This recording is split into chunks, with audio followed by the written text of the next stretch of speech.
What's up YouTube? 50 Cheddar Bob back with another video. Not necessarily a break, but I got my PSA sub back from PSA. Sent this in, I think it was late September. So I I don't do much grading. I sent it in with the intention of getting it back right around playoff time for the NFL, and obviously that did not work out that way. So took a little bit longer, but I'm glad that they're kind of catching up on stuff, and it's pretty sweet. I'm sure a lot of you guys do subs as well. Like I said, I think this is my third total. I did one to BGS, and then my last one to PSA was awesome. It was all 10s. That did not happen this time. I did not expect that to happen this time, and let's show you what I got. So first one, and actually first two here, are going to be the same card. I sent in two of these Prism rookie cards of Josh Allen. Both came back 9s. I expected at least one of them to come back a 9. So it is what it is. Both of them came back 9s. So that is the first card. These are really good cards. They're going for over $200 for the PSA 9, which is crazy, but he did have a good season last year, so I guess it's warranted, I suppose. Next one is going to be Josh Allen as well, and this one's a little bit better than those base Prism ones. This is a rated rookie. That's the Aqua out of 299 from Optic. So that one came back a 9 as well. I knew this was going to come back. I actually hoped it would come back a 9, and it did. So it had a dimple on the front. The centering on the back was off, but I sent it in anyways, just with it being such a good card.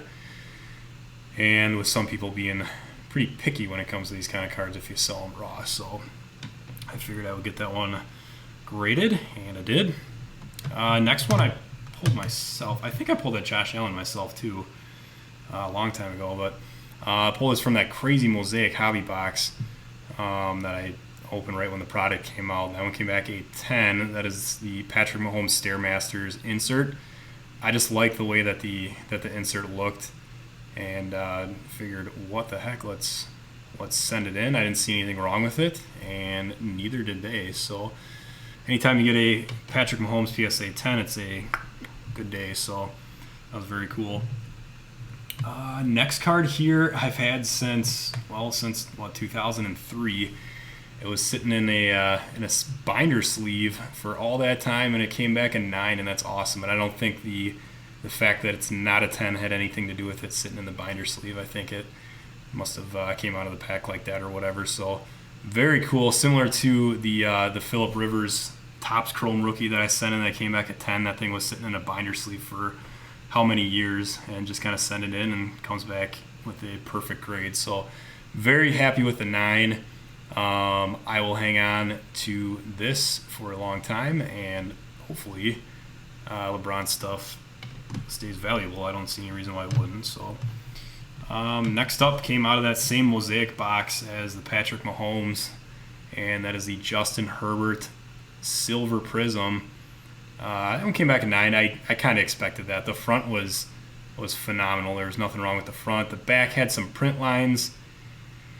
I think that was it. I'm trying to remember back to September, but I think the only issue with it was the print lines. And I said, you know what?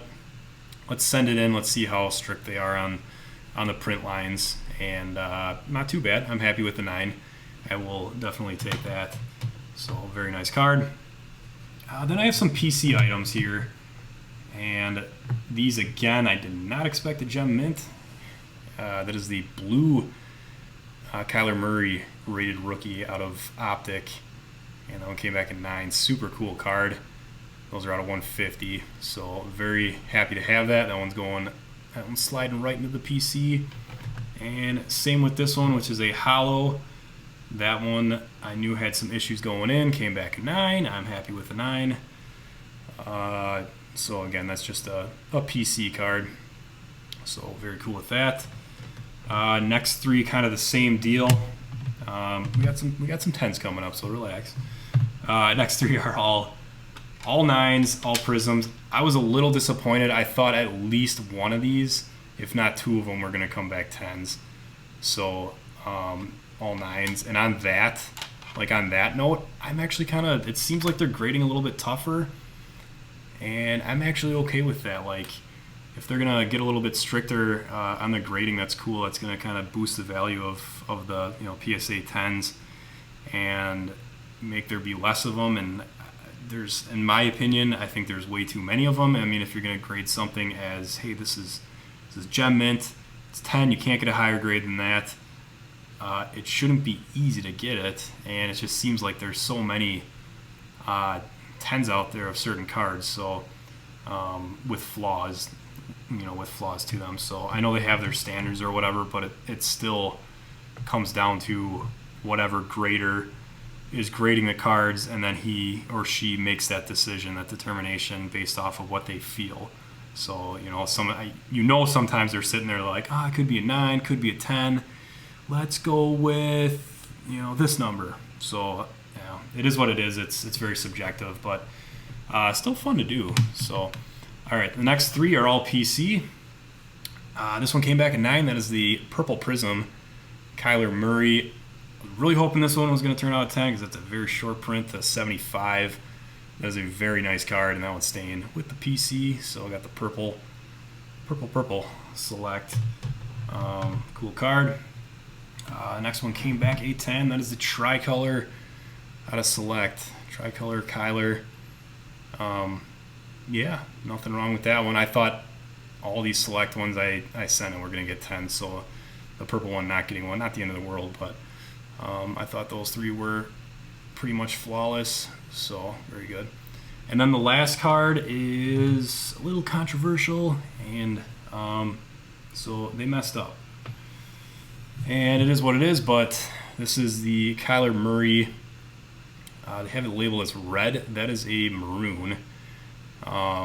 Gem Mint 10. So that is the maroon, and then because they labeled it as red, they upcharged me. So if you're not familiar with PSA, they'll do an upcharge whenever a card gets to a certain value amount, or I guess estimated value amount, because there's not really a set value amount on any cards for that matter. But because they mislabeled it, they upcharged me. So I'm gonna have to send that one back in and get the label fixed, and then get some of my money back. So in order to take care of that, so they're all humans. They make mistakes. I'm very, very understanding of that. So it's not like whoever's grading is gonna know every single parallel of every single card. So it is what it is. It looks red, but it's actually maroon. So yeah, that's that. So overall, I'm very, very satisfied with the grading. Honestly, when I sent them in, I was like, okay, if one of these gets a 10, I'm gonna be happy for 3 of them to do it. And then, so basically it was like a 50-50 split, because there was like 5 or 6 of them that I knew were gonna come back 9s. I knew for sure I was gonna come back a 9, if not an 8. So to have 50-50 split on the 9s and 10s that I thought maybe 10s, very satisfied with that. So that's going to do it, guys. Thank you all for watching. Just a little side note quickly. After I upload this video, we will be going live on Barbell Breaks. I always drop the YouTube link in the description below for anybody that's interested in hanging out and chatting about cards. Come hang out, guys. I love having fun. So thank you all for watching. I'll be back with another video soon. And as always, Cheddar Bob saying, take it cheesy.